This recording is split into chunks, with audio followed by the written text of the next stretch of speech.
মনে করি যে আমি যতদিন বাঁচবো আমি কোনো ডে ওয়াইজ এনজয় করব না, আমার প্রত্যেকটা দিনই হবে খুব সুন্দর।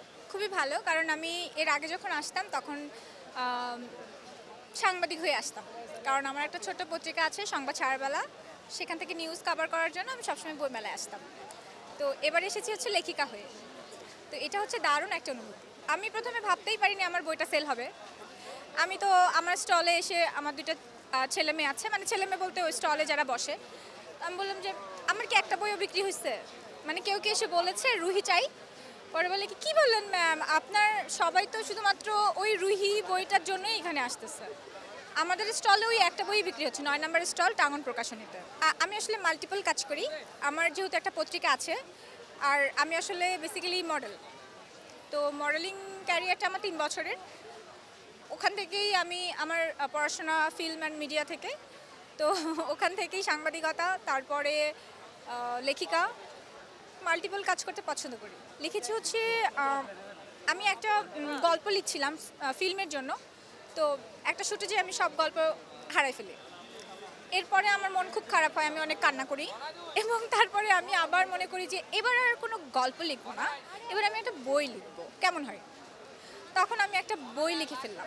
তো আমার কাছে মনে হয় যে হারানো থেকে অনেক সময় ভালো কিছু হয়, কারণ যেটা হারিয়ে গিয়েছিল ওটা যদি থাকতো তাহলে এটা বই হতো না, ওটা হয়তো বা একটা স্ক্রিপ্ট হতো।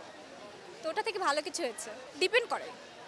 যেমন আমার কাছে কোনোটাই কঠিন না, আমি যেটাই করেছি আল্লাহর রহমতে আমি যতটুকু এক্সপেক্ট করেছি, কম হোক আর বেশি হোক, আমার এক্সপেকটেশনের থেকে বেশিই পেয়েছি আলহামদুলিল্লাহ। আমি বেসিক্যালি কোনো দিনকে উদযাপন করি না, একটা দিন যেরকম ফাল্গুন উদযাপন করে সবাই, বা আজকে 14 তারিখ ওরকম উদযাপন করে সবাই, আমার কাছে প্রত্যেকটা দিনই আমি মনে হয় এনজয় করি, বিকজ অফ আমার ফ্যামিলি আছে, তাদের সাথে আমার বাবা মার সাথে কথা বললে ওটা আমি এনজয় করি, আমার হাজব্যান্ডের সাথে কথা বললে ওটা আমি এনজয় করি, আমার ফ্রেন্ড সার্কেলদের সাথে আমি এনজয় করি, আমার ফ্যান ফলোয়ার যারা আছে আমাকে নক করে, আমার সাথে যারা কাজ করে আমি এনজয় করি, প্রত্যেকটা দিনই আমার কাছে এনজয়। আমি মনে করি যে আমি যতদিন বাঁচবো আমি কোনো ডে ওয়াইজ এনজয় করব না, আমার প্রত্যেকটা দিনই হবে খুব সুন্দর। আমার কাছে যদি বলেন ভালোবাসাটা হচ্ছে যে যেরকম একটু আগে আমার মা ফোন দিয়েছে আমাকে, আমি বলেছি যে এখন কেন ফোন দিলে, এখন তো আমি বইমেলাতে। তারপরে সে আমাকে এই কথা শোনার পরে আমি ফোনটা রেখে দিই, এবং সে আমাকে 10 মিনিটের মাথায় আবারও ফোন দেয়। তো আমার কাছে মনে হয় এটা ভালোবাসা। সবসময় পাই এটা, একটা দিন আজকে 14 তারিখ দেখে কোনো কিছু পাবো এরকম না, আমি প্রতিদিনই পাই। যেরকম আমার বাবার সাথে দেখা হলে আমার বাবা আমার সাথে হেসে কথা বলে, ওটা আমার কাছে অনেক বড় পাওয়া। আমার মায়ের সাথে কথা হলেই প্রথমেই আমাকে বলে তুই একটা বেয়াদব, এটা আমার কাছ থেকে অনেক বড় পাওয়া, কারণ আমি খুবই মিস করব যদি এই কথাটা আমাকে না বলে।